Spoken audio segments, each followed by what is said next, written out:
والست بنت خالتك دي عزمانة على ايه النهاردة؟ اقول لها ايه بس يا ربي؟ طمني يا سعيد.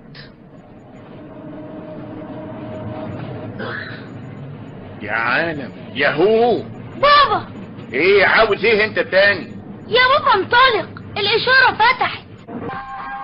كل سنة وانت طيبة يا ست فاطمة.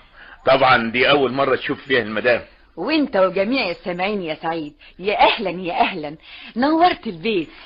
بقول ايه، اخش المطبخ بقى، فاضل على المغرب يا اختي 3 ساعات. لا لا لا يا مديحة، ما تتعبيش نفسك، انت النهاردة ضفتي. ازاي بقى؟ معقولة برضو اجي هنا وما اخشش المطبخ؟ عاوزة تريحك يا مديحة؟ اهمدي بقى عشان تستريحي. لا يمكن، استحالة يا مديحة انت ضيفة عندي، انت جاية النهاردة علشان تشتغلي. خلاص بقى مديحة، سيبي فاطمة بنت خالتي تشوف شغلها. دقيقة وراجعة لكم على طول. ما هو يعني انا عايز افهم المطبخ ده ملخبط نفوخك ليه؟ ما تهمدي يا بنت الحلال. ما هو يا سعيد، المحمر والمشمر والكنافة والقطايف والجلاش والخشاف اللي بنت خالتك لازم تكون شغالة فيهم عايزين مساعدات برضو. طب بس اهمدي اهمدي يا مديحة الله يهديكي. ما هو يا سعيد ده موسم، كل سنة وانت طيب، والشغل اللي في المطبخ ده عايز قرط عشان يخلص. اسألني انا عايز افهم انت مكبرة الحكاية كده ليه؟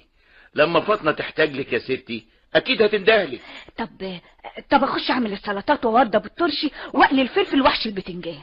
يا منى روحي، اللي انت بتحلمي بيه ده كله وربنا يستر ويحققه، فاطمة بقدرة قادر هتعمله كله لوحدها. طب اخش المطبخ واتفرج من بعيد. يا بنت الحلال اثباتي. طب القي نظرة. يا بنت الناس الطيبين اهمدي. طب اطل طلة. ما هو يا هتهمدي يا ها. وبعدين بقى، هو احنا مش هنعرف نرتاح لنا ساعة في البيت ده ولا ايه؟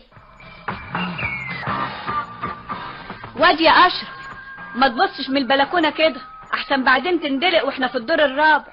ما تخافيش عليا يا ماما، انا واخد بالي من نفسي كويس.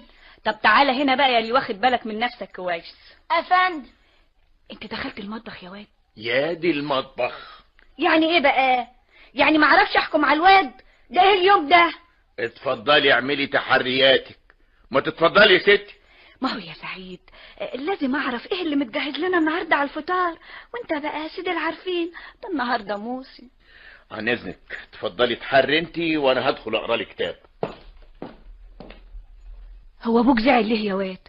هو انا قلت حاجه غلط والعياذ بالله؟ يمكن حد عارف. طب احكي لي بقى، ايه اللي بيحصل في المطبخ؟ ما دخلتوش وما يهمنيش ادخله. يا عالم يا عالم، ده الواحد صايم وهفتان، حتى الواد المفروس ده مش عايز يطمني. يا اهلا يا اهلا يا اهلا اهلا وسهلا. اهلا بيك. اكيد وصلتوا قبلينا. عربيه بقى يا عم وماشيه معاك على المطبخ دغري يا نجس. خش خش خش ليه وعايزين ايه؟ طب اسلم بس يا عرفة، ازيك يا استاذ سعيد؟ خلاص قالك الله يسلمك. على المطبخ هوا، المغرب على وشك. خشي. يا مرحبا يا عم عرفة. ما هي مديحة اختي، قصدي مراتك يا ست مديحة، عزمتنا على الفطار هنا انا والست مراتي نرجس يعني. يا اهلا وسهلا. اهلا بيك. هي عزمتكم كده من غير ما تقول لي؟ اما حاجة عجيبة صحيح. وانت ازيك؟ شاحب ليه؟ طبعا لازم تكون شاحب، صايم وهفتان، لكن اكيد بعد الفطار هتبقى زي الحصان. ازاي الاحوال؟ عظيم جدا. بقى هي عزمتكم؟ ايوه يا سيدي.